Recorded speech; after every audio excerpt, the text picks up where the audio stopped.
The restaurant in question, Chuy's Mesquite Broiler on Colburn 22nd. KGUN 9 viewers sent us their concerns about the gathering, so we sent 90 News Side's Lustelia Caballero to the restaurant to talk with the owner. Chuy's owner Brian Latta says it started off as a normal bike night, the first one since the state reopened, but it was different than most, as this time they were accepting donations for the family of a rider who was hit and killed by a drunk driver.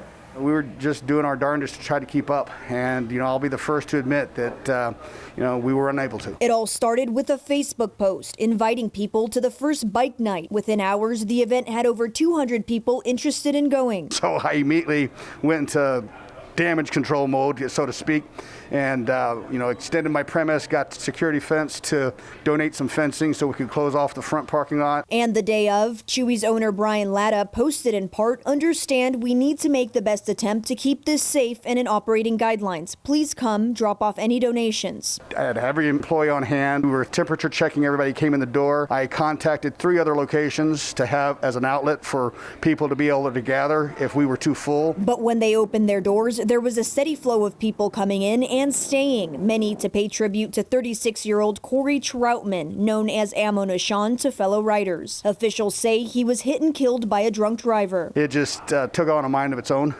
and we did our best. We had all of our tables and chairs cleared out of the restaurant, except for our booths, and we had them all outside. KGUN 9 got calls, emails, and Facebook messages from several people concerned about this gathering. One man who didn't want to be identified said the packed house was upsetting to see. It looked like sardines. People just packed.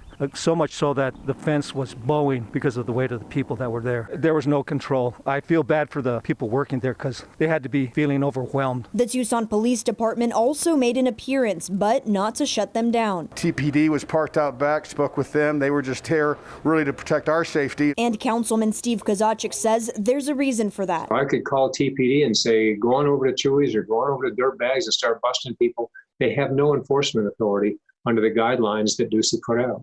They're just recommendations. So his recommendation for any restaurant or bar in business right now: do it right. Do the social distancing. Limit the numbers of people inside the building. Make sure that there's 6, 8, 10 feet between customers. As for Latta, he says he'll continue doing his part to make his restaurant safe. Certainly was no intent to go out there and intentionally put anybody in harm's way. We are here to try to serve the community, not to do anything other. Lustelia Caballero, KGUN 9 on your side.